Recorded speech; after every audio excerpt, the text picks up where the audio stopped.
एक बीफ का इशू हुआ है, आप लोगों ने सुना होगा। बीफ का एग्जैक्टली नहीं, बीफ फैट का इशू हुआ है। बीफ फैट का इशू क्या है कि ये आंध्र प्रदेश में एक बहुत ही प्रसिद्ध या भारत के सबसे प्रसिद्ध मंदिरों में से एक तिरुपति जो है, और उसका हम सब जो है वो लड्डू कहीं ना कहीं हमने प्रसाद जो है खाया ही होगा। वो शुद्ध घी में तैयार होता है, उसमें मेवे होते हैं, ये सब होते हैं। उस पर आंध्र प्रदेश के चीफ मिनिस्टर ने ये बताया कि तिरुपति में उसका जो प्रसाद बनता है उसमें फॉरेन फैट जो है घी में या तो मिला हुआ था, और उसमें संभव है, और फॉरेन फैट से तात्पर्य है कि उसमें,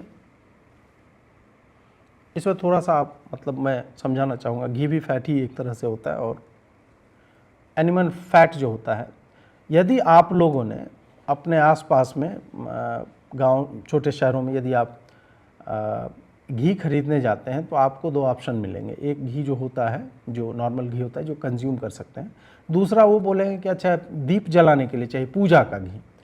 पूजा का घी वास्तव में एनिमल फैट जो होता है उसके स्किन के नीचे या मसल्स के बीच जो फैट होता है उसको पिघला करके तैयार किया जाता है। वो ऑयल ही होता है एक तरह से। तो वो पूजा का घी करके हिंदुओं को बेचा जाता है क्योंकि वो सस्ता पड़ता है। कोई 1200 रुपये किलो आपको मिलेगा और वो संभवतः 100 या 200 रुपये किलो मिलता है। अब आप सोचिए कि तिरुपति के प्रसाद में गाय का फैट क्या है, वो दूध से तो नहीं निकला है। फैट क्या है, उसके शरीर का एक अंग है। टिश्यू के बीच जो होता है, अलग अलग चीज़ें जो उस तरह से हैं। तो अब ऐसी स्थिति में जो ये मिक्स किया जा रहा है उन सब चीज़ों में, प्रसाद में जो लाखों नहीं संभवतः करोड़ों लोग पाते हैं, तो हिंदुओं की भावना कहाँ गई इसमें, आप सोचिए एक बार। ये जगन मोहन के कहने के बाद जो है ये हुआ है, मतलब वही चीफ मिनिस्टर थे और वही कंट्रोल कर रहे थे, तो इस कारण से ये बोला जा रहा है। अब इस पे जो है ट्विटर पे पूरा बवाल जो है मचा हुआ है। एक रिपोर्ट भी आई है, ये रिपोर्ट आपके स्क्रीन पे मैं डाल रहा हूँ कि 5 तरह से इसका टेस्ट किया गया। उसमें एक एस वैल्यू होता है और स्टैंडर्ड वैल्यू कितना होना चाहिए किस किस चीज़ का। आप देखिए इसमें फॉरेन फैट होता क्या क्या, सोयाबीन है, सनफ्लावर है, ऑलिव है, रेपसीड होता है, लिनसीड होता है, व्हीट ग्राम और जो भी है ये सारी चीज़, कोकोनट है और पाम ऑयल और बीफ टैलो है, लार्ड है, और बाकी सब मिला करके ये किया गया। तो ये एक लैब की रिपोर्ट है और अभी मुझे लगता है कि ये बहुत अधिक चल रहा है। तो मतलब हम सोचते हैं कि हिंदुओं के साथ और क्या किया जा सकता है। जो मंदिरों की मुक्ति के लिए जब हम बात करते हैं तो यही कारण है कि जो लोग कंट्रोल कर रहे हैं, जो सत्ता है वो क्रिश्चियन है। उसको क्या मतलब है यार तुम्हारे मंदिर का, उसको मंदिर का पैसा चाहिए। कल ही एक समाचार संभवतः दोबारा वायरल हो रहा था कि तमिलनाडु सरकार जो है वो मंदिरों के सोने को पिघला करके और उसको बैंक में रखवाएगी और उसके इंटरेस्ट से जो है अपना फाइनेंस करेगी स्टेट को। तो इस कारण भी हम बोल रहे हैं कि मंदिरों को मुक्त करो भाई। सनातन के जो शत्रु हैं, जिन्होंने घोषित रूप से कह रखा है कि हम भाई बर्बाद कर देंगे, सनातन डेंगू है, मलेरिया है, या फिर जगन मोहन रेड्डी टाइप का आदमी, इन सब को देखते हुए मतलब हम सोचते हैं कि क्या करेगा, दंगे हो सकते हैं हिंदू के खिलाफ, हिंदू को ही जेल में डाला जा सकता है, मंदिर हमारे दूसरों के नियंत्रण में। अब आप सोचिए कि यदि ये समाचार सत्य है, जो कि लैब रिपोर्ट्स आई है, उसमें संभावना है कि उसमें गाय की चर्बी से निकाला हुआ तेल वो जो है लड्डू में यदि आपके प्रसाद में, कितना बड़ा महापाप हो रहा है। और इसको थोड़ा सा रिवर्स करके आप सोचिए कि मस्जिद में या इस तरह की चीज़ में कहीं से भी ऐसा कुछ आ जाता, क्रिश्चियंस के उसमें मतलब वहाँ भी कैंडल वैंडल जलता है, उसमें आप कुछ इस तरह का कर देते, तब किस तरह का बवाल होता। हिंदुओं ने कभी भी कुछ किया नहीं है इस संदर्भ में। मतलब जब ऐसा कुछ होता है ना, तो जो ब्लास्फेमी, ईश निंदा की बात करते हैं, Hindus are too kind, they have been too kind to let it just slide. उनको कोई मतलब, बहुत अधिक मतलब नहीं होता है जबकि दूसरे मज़हब के लोग, रिलीजन के लोग, they would just not care about their own lifes and they will make sure कि ऐसा कुछ वो करे which becomes an example for coming generations कि हमने ऐसा कर दिया. So don't screw around with our religious symbols or anything that we consider sacred. Hindu जो है, मुझे लगता है इस पर 1 से 2 दिन चर्चा होगी, वहाँ पे कुछ होगा नहीं.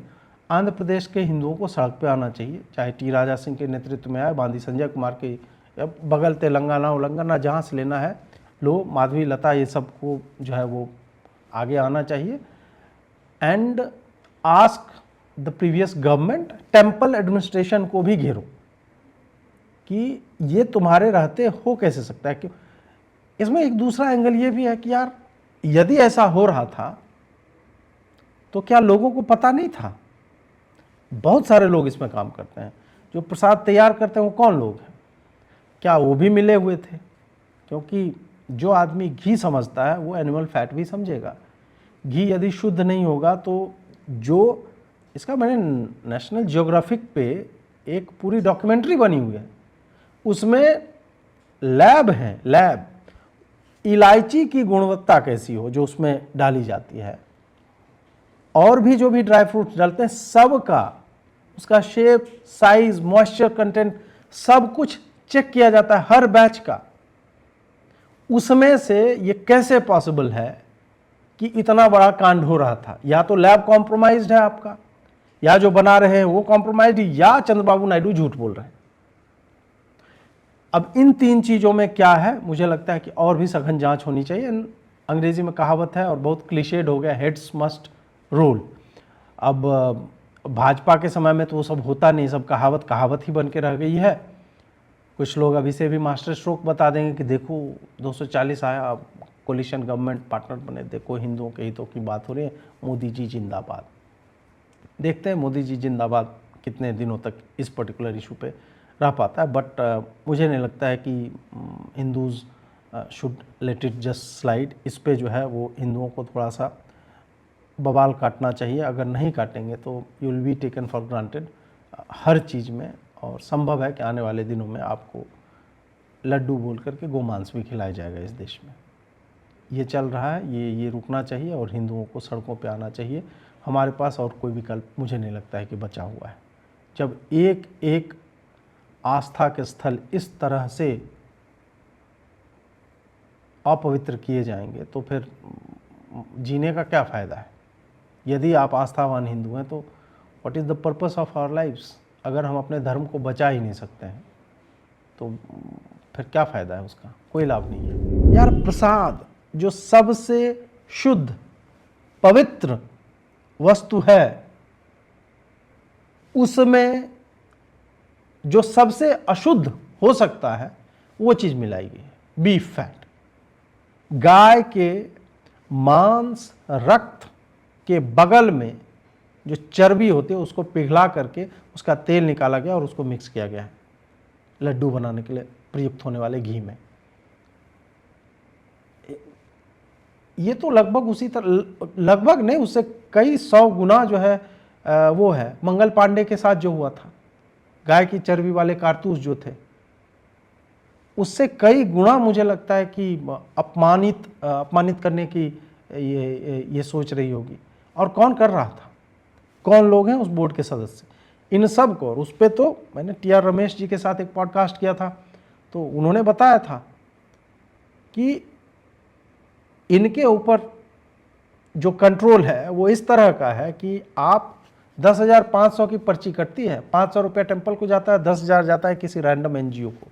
ये सारी धांधली भी तो वहाँ पे चल रही है. वीआईपी दर्शन और फलाना ढिमका और अलग से लाइन लगा देंगे ये सब. तो Hindus must reevaluate and reclaim their temples, क्योंकि सरकार अब कानून बनाएगी नहीं बनाएगी उसकी प्रतीक्षा मुझे नहीं लगता है कि इनको करना चाहिए.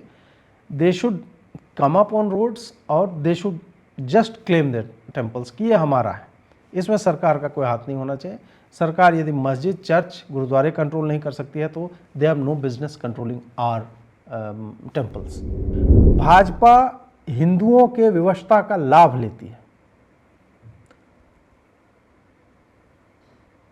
और ये लंबे समय से, अब हम देख रहे हैं 2-3 साल तो हो गए हैं जहाँ पे जो भाजपा का एक लंबे समय से मतदाता रहा है वो कहीं ना कहीं ट्रैप्ड फील करता है। ये चल क्या रहा है? सभ्यतागत मुद्दों पे जो हिंदुओं के लेकर के मुद्दे हैं, अब ठीक है आप सारा विकास कार्य कर रहे हैं, no one is taking that away from you. Financial inclusion हो गया, और मैंने अभी मोदी जी के जन्मदिन पे खुद ही गिनवाए हैं कितने कार्य हुए, लेकिन वो कार्य सबके लिए हुए हैं। यहाँ पे जो पार्टी स्वयं को एक समय तक हिंदुत्ववादी कहती रही हो, अब भले कहने लगी भगवा का मतलब भाजपा नहीं होती है नड्डा जी के कालखंड में, और ऑब्वियस सी बात है कि नड्डा जी स्वयं से तो नहीं बोल रहे होंगे। वह पार्टी आज के समय में बहुत सारे ऐसे निर्णय ले रही है जिससे हिंदुओं को क्षति ही पहुंच रही है। हिंदू मर रहे हैं, कन्हैयालाल मर गया, 2 वर्ष से अधिक हो गया, आप उसको न्याय नहीं दिलवा पाए। न्याय दिलवाना छोड़िए, उस तरफ क्या हो रहा है ये भी किसी को नहीं पता है। आप अजमेर में चादरें भेज रहे हो, तो ये थोड़ा सा हिपोक्रेसी हो जाती है, और हिपोक्रेसी की भी कोई सीमा होती है दोस्तों। मोदी जी वाला मीम जो है मोदी जी पे ही वो चल जाएगा। चलिए मित्रों, अब हम समापन की ओर जो है अग्रसर होते हैं, और समापन से पहले आप सबों से पुनः अनुरोध करना चाहूँगा कि लाइक कीजिए, शेयर कीजिए, सब्सक्राइब कीजिए, और यदि आप हमारा सहयोग करना चाहते हैं तो नंबर डिस्क्रिप्शन में भी है और पिन कमेंट में भी है, उसके माध्यम से कर सकते हैं। जुड़ने के लिए बहुत बहुत आभार। नमस्कार।